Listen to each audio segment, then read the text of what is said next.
On a vu dans la vidéo, ce qui est intéressant, c'est les évolutions finalement du travail, du contenu du travail. Le monsieur qui était en train d'expliquer que son travail de maintenance avait un petit peu évolué, là c'était physiquement palpable. Ça avait vieille presse sur laquelle il est assis, de guingois, pas de sécurité. En plus, il dit pas de sécurité dans une presse. Je pense qu'on doit couper les doigts, compter les doigts coupés à la sortie de l'usine. Donc avec des conditions de travail qui sont dégradées, et puis il passe sur un rôle où il va rentrer de la donnée. Je pensais à ce que vous disiez juste avant, là. Il va rentrer de la donnée, il va analyser finalement la qualité du dispositif, organiser les maintenances, et donc contribuer beaucoup plus finalement à la productivité dans l'usine, et donc avec un rôle très différent. Même en posture, il est debout, il n'est pas assis près de la presse. Et de l'autre côté, les métiers et les compétences. On a vu rapidement ce que ça impliquait dans l'écosystème, c'est-à-dire la personne qui va sur un poste qui est complètement automatisé et qui va donc conduire une ligne de production automatisée à travers un poste de commande. On se doute probablement que cette personne était avant opératrice sur une ligne de production plus classique, puisqu'on voit des robots collaboratifs qui sont installés dans une cage, dans un local spécial. Et puis on voit aussi auprès des jeunes de BTS que finalement les exigences en matière de recrutement et donc de formation initiale sont plus élevées, mais du coup aussi en termes de formation et d'investissement en formation dans la durée, puisqu'il faut sans arrêt mettre à niveau les compétences et donc investir de façon durable. Alors avec parfois des conséquences positives pour l'emploi, c'est-à-dire ça permet l'expansion de l'entreprise et le recrutement. Parfois dans l'autre sens, ça permet peut-être de sécuriser certains emplois. Sinon, on pourrait avoir des mouvements de diminution de l'activité qui peuvent être plus importants et donc de donner une possibilité pour les gens de rester dans l'entreprise. Si on fait le lien avec justement les disciplines de Peter Senge, ce qui est intéressant, c'est d'abord de regarder la partie, je dirais, maîtrise personnelle, les schémas mentaux. On voit bien qu'on avait parfois, dans le domaine industriel, parfois des postes très peu qualifiés, avec des tâches très répétitives, sans vraie valeur ajoutée. Finalement, l'industrie du futur amène à éliminer un certain nombre de ces postes, parce que finalement, je prends une tâche d'emballage qui est faite en bout de ligne de production, où on a des gens qui mettent dans des cartons toute la journée des pièces. Aujourd'hui, un robot fait ça beaucoup mieux qu'une personne. Et si on prend, par exemple, j'ai en tête l'exemple de Bosch à Mondeville, qui a beaucoup automatisé ses lignes de production. Pour favoriser l'acceptation, par exemple, des robots collaboratifs, ils ont commencé par mettre des robots collaboratifs en bout de ligne pour faire l'emballage, pour faire ça. Parce que les gens, au bout d'une heure, ils étaient fatigués, ils arrêtaient, et du coup, on arrêtait la ligne. Et donc, ça jouait beaucoup sur les cadences. Et du coup, le fait de mettre des robots collaboratifs en bout de ligne, ça a permis pour les gens, finalement, de faire d'autres activités et de venir là quand il y avait besoin d'un renfort ponctuel dans le courant de la journée. Agir aussi en cas de dysfonctionnement. On a vu le monsieur tout à l'heure qui est à la maintenance. On vient quand il y a un problème. Donc, on est plus sur une résolution de problème, la capacité à comprendre ce qui se passe et à l'analyser. Donc, le jugement, le raisonnement analytique de l'humain permet de traiter, finalement, une difficulté. Quand on est dans la routine, on n'a peut-être pas forcément besoin d'une intervention humaine, si ce n'est du pilotage ou du contrôle. On a vu tout à l'heure l'automate en bout de ligne qui contrôle finalement les paramètres et qui permet pour la personne qui est conductrice de ligne de venir voir ce qui se passe et éventuellement de décider d'intervenir, voire de faire des sondages pour mesurer le degré de qualité. Donc on n'est plus dans un processus où finalement on a, je dirais, une intervention humaine pour produire directement. On est dans une intervention humaine où on vérifie la qualité du système de production et on intervient pour venir traiter des dysfonctionnements de façon ponctuelle. Ce qui permet de bouger dans l'usine, et je pensais aussi à ce qui était dit tout à l'heure, à aller d'une zone à une autre. Donc d'élargir finalement le périmètre d'action des gens, ce qui fait qu'ils connaissent beaucoup mieux l'environnement industriel en amont et en aval. Et ce qui est très important si on veut globalement améliorer la performance et la qualité des produits. Donc on passe plutôt dans une logique de supervision. J'ai utilisé le mot conducteur de ligne. On entend beaucoup le mot conducteur de ligne automatisé dans la métallurgie.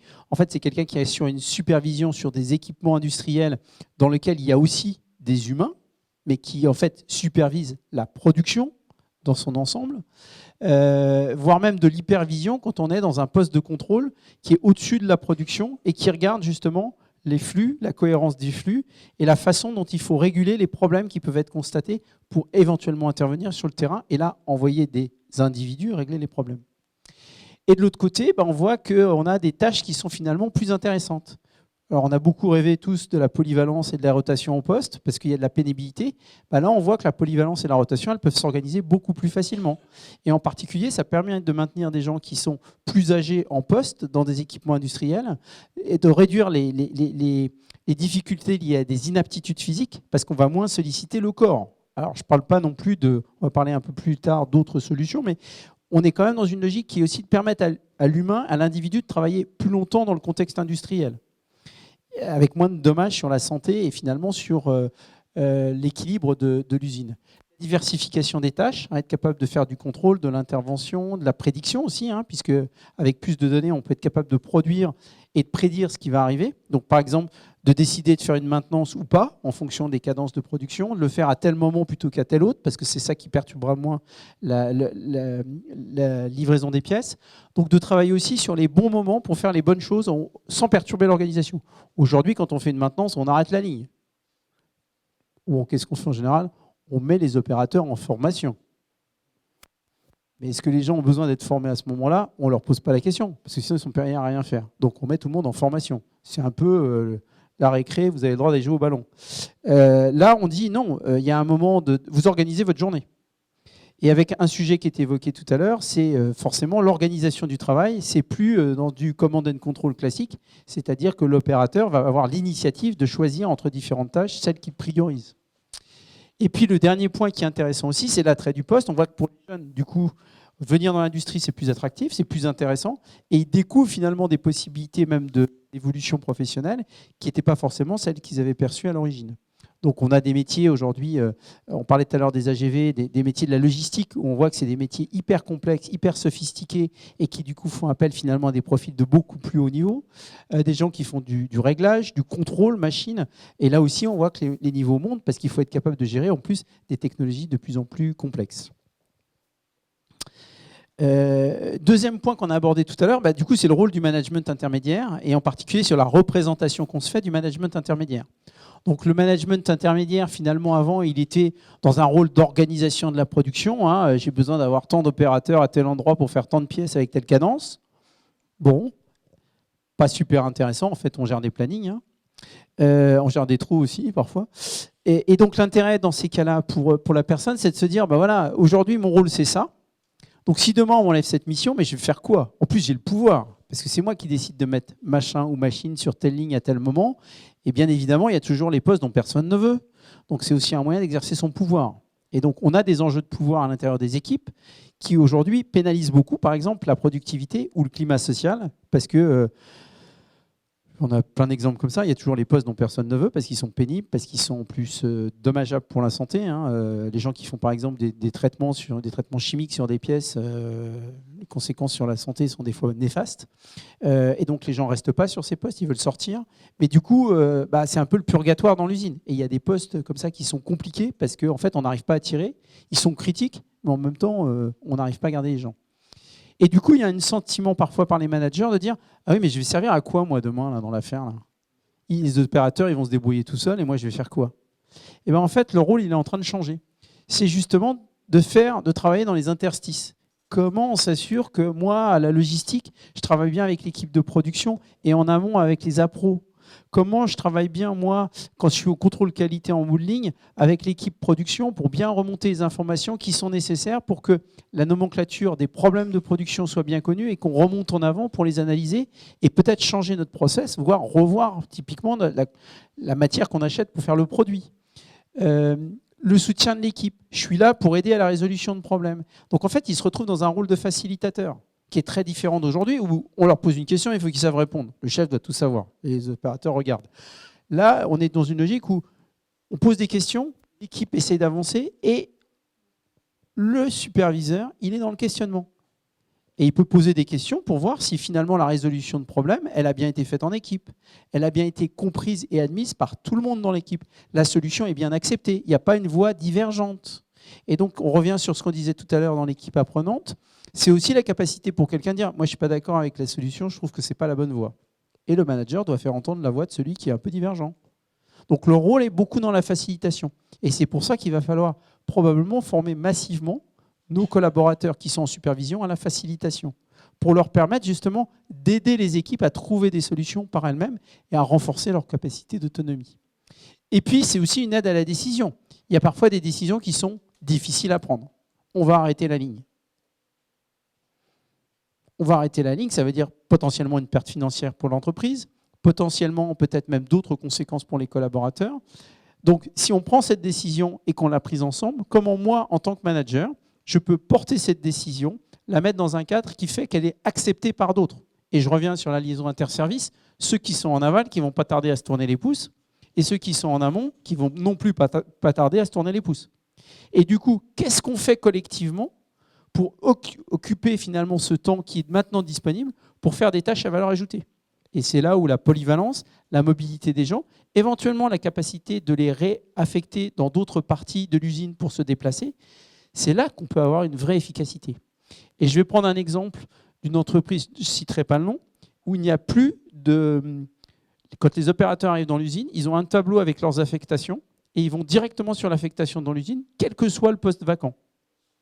C'est-à-dire qu'ils peuvent aller en production, ils peuvent aller en logistique, ils peuvent aller au contrôle qualité. En fait, en fonction des besoins de la ligne, il y a un nombre de personnes qui sont demandées. Chacun arrive, il badge en arrivant sur la ligne, le décompte est fait, et si quelqu'un arrive en retard, il prend le poste restant. Et donc, ça pose des questions en termes d'organisation, parce que finalement, ce n'est pas très logique. Mais en termes d'efficacité, par contre, ça force tout le monde à être totalement polyvalent. Et du coup, tout le monde connaît le boulot de l'autre. Ça a quand même quelques vertus. Donc, ça veut dire qu'aujourd'hui, on voit ce qu'on perd dans la perte du statut, en fait. Le manager, c'est un statut. En France, le cadre, le statut, c'est très important. OK. Mais on ne voit pas ce qu'on va gagner. En fait, on va gagner beaucoup en qualité finalement relationnelle. Et aujourd'hui, un des problèmes qu'on rencontre, c'est que le management intermédiaire est exposé à beaucoup de situations conflictuelles. Ils ont tendance à se désengager, mais sans donner la main à l'équipe. Et du coup, ils ont un sentiment net de frustration, de perte de pouvoir. Ce qui amène beaucoup de gens à se dire, finalement, à quoi sert d'être manager? On a tous les ennuis, on n'a aucun avantage. Et à la fin, c'est toujours sur nous que les responsabilités retombent, avec les sanctions potentielles, parce que c'est eux qui sont aussi les fusibles. Et donc, c'est pour ça qu'on a, tout à l'heure, on parlait de l'aplatissement un peu des lignes hiérarchiques. Forcément, ça va aplatir les lignes hiérarchiques. Oui, mais il va y avoir d'autres rôles qui vont se créer, des rôles de facilitation, des rôles de coordination entre les différentes activités, qui vont devenir des rôles essentiels. De la même façon, le pilotage de l'organisation industrielle ne se fera pas de la même façon. On se retrouvera dans une salle qui peut être comme celle-là, où on va prendre, par exemple, des décisions en commun. L'équipe de direction se réunira avec les données pour prendre des décisions. Après, il y a aussi des nouveaux rôles qui vont se créer, et où des gens qui n'ont pas forcément envie d'une supervision directe de beaucoup de monde, mais qui connaîtront le site industriel, sont très importants. Les gens qui vont faire la résolution de problèmes, il faut qu'ils connaissent les métiers. Donc on va leur dire, finalement, mettez-vous à disposition de l'équipe pour venir aider, et sortez-vous de la production. Et on va pouvoir probablement se payer des rôles où on va sortir les gens. Ceux qui ont fait du Six Sigma ou du Lean ou du peu importe, on se payait des gens de Lean qu'on mettait en dehors de la ligne. Pourquoi on le faisait? Pour qu'ils viennent former les autres sur le terrain. Pourquoi on ne le ferait pas pour développer une organisation apprenante et l'usine du futur? C'est quoi la différence? C'est un investissement, certes, mais combien ça peut faire gagner à l'organisation si on facilite la résolution de problèmes en mode collectif? Ça évite la conflictualité dans l'usine, d'abord, et puis en même temps, ça crée une dynamique sociale qui est beaucoup plus forte, une dynamique collective beaucoup plus forte. Donc, si c'est mettre quelques facilitateurs dans l'usine, ça peut être amorti très vite. Voilà sur le lien avec certaines disciplines. Il reste la vision partagée. Oui, alors on a parlé de vision partagée.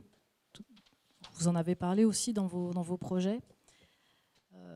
Un sujet qui nous a semblé particulièrement sensible finalement dans ces enjeux humains de l'industrie du futur, c'est justement, j'en parlais tout à l'heure, les choix d'usage des technologies. Parce qu'en réalité, selon la vision qu'on a et le choix qu'on va faire, l'impact sur l'homme peut être très négatif ou très positif.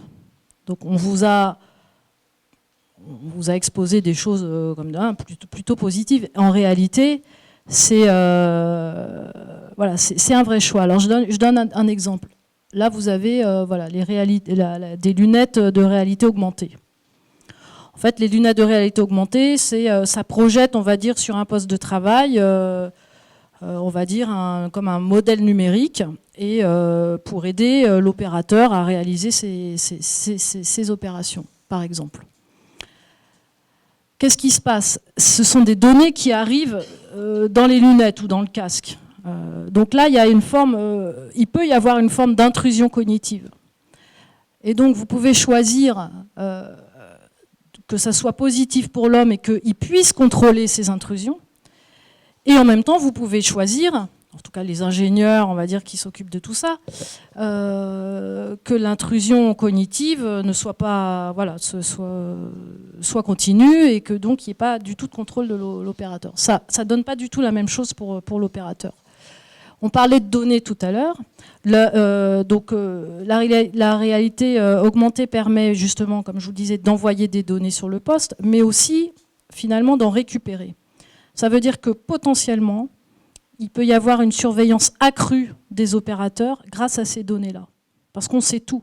On sait si l'opérateur il a vissé 8 fois ou s'il a vissé 6 fois. On le sait. On peut le savoir.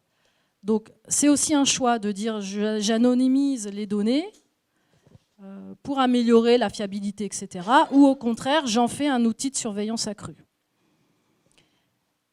Et puis, sur les tâches à réaliser, effectivement, donc Patrick vous disait, ça peut permettre finalement de préciser le geste, d'avoir plus de valeur ajoutée, ces technologies. Et en même temps, on peut arriver vers encore plus de taylorisation qu'il y a aujourd'hui, en tout cas dans l'industrie automobile. Voilà. Et ça, c'est un vrai choix, c'est une vraie vision partagée à réaliser. Qu'est-ce qu'on veut faire de ça? Je vous donne un autre exemple. Tu peux, voilà. Là, c'est un cobo. Donc les cobots, en fait, c'est des robots collaboratifs en fait, qui travaillent en étroite collaboration avec l'homme. Donc l'idée, en termes de processus de production, est-ce qu'on permet à l'homme effectivement finalement d'influencer ce processus, ou au contraire, est-ce qu'il va être complètement imposé et que l'homme ne va pas avoir d'autonomie? Comment? Qui collabore avec qui? Exactement. Est-ce qu'on va conserver une expertise, notamment par exemple de maintenance à l'homme, ou est-ce qu'au contraire, pardon, c'est pas ça. Est-ce que l'expertise elle est vraiment chez les fonctions support, ou est-ce qu'on va donner à l'homme qui collabore avec le robot cette expertise aussi de maintenance, de montée en compétence? Et puis est-ce que la cadence elle va être imposée par le cobo, ou au contraire contrôlé par l'opérateur? Et vous voyez que c'est vraiment des choix. Alors, je ne donnerai pas de nom non plus, mais il y a une entreprise, alors je reviens sur la réalité virtuelle, mais ce n'est pas grave, une petite entreprise qui avait décidé de mettre justement sur sa ligne de production de la réalité augmentée, et qui s'est aperçu que finalement, en faisant ça, il y avait une perte énorme finalement de compétences de ces opérateurs. Et non seulement de compétences, mais d'intérêt à la tâche. Parce qu'ils se sentaient complètement dépossédés finalement de leurs connaissances. Puisque c'est la réalité augmentée qui vient leur dire finalement ce qu'il faut faire. Ben pour préserver finalement leur opérateur, ils ont décidé finalement de revenir en arrière et de ne garder la réalité augmentée qu'en bout de ligne pour du contrôle qualité. C'est un vrai choix. C'est un vrai choix. Voilà. Et ça, c'est... Alors, je vous le dis, je pense, de mon expérience, c'est très rarement discuté, ce choix et les impacts. Extrêmement rarement. Souvent, on s'aperçoit voilà, des impacts, etc., une fois que la technologie elle est installée. Mais jamais en amont. Et on ne se pose pas ces questions-là, en principe. Du coup, petite synthèse sur cette question-là. Les technologies, en fait, elles nous amènent finalement à cette exigence de formaliser certaines choses. Donc, la première de formalisation, c'est effectivement quand on va finalement encapsuler les savoirs, par exemple des experts dans une technologie, ça oblige effectivement à formaliser finalement à la fois les savoir-faire, les compétences dans la technologie. Et ça pose question parce que on se dit, mais finalement, effectivement, ces compétences, ces savoir-faire, est-ce qu'ils sont humains? Est-ce qu'ils sont de l'ordre de la machine? Et notamment, la place des experts, elle est très remise en question aujourd'hui à cause de ça. Hein. Je bossais pour, on va dire, un consortium qui s'appelle le Factory Lab, où en fait, et sur la cybersécurité, ils se disaient, mais finalement, on est en train d'encapsuler vraiment le savoir de nos experts, mais ils ne se demandaient pas du tout que deviennent les experts. Pas du tout. Voilà. Et ça, c'est une vraie exigence. La deuxième, on en a parlé, hein, c'est effectivement la gouvernance des données, parce que devant l'afflux effectivement de toutes ces données, comment on les recueille, qui les utilise, quelle est la vision partagée autour de cette gouvernance de données, qu'est-ce qu'on va en faire, à qui on donne le pouvoir, parce que la donnée, c'est l'information, c'est le pouvoir aussi. Voilà. Est-ce que c'est l'opérateur? Voilà, qu'est-ce qu'on fait autour de ça? Et enfin, effectivement, ces technologies, est-ce qu'elles vont aboutir à une prescription encore plus fine du travail et donc potentiellement à une perte de sens?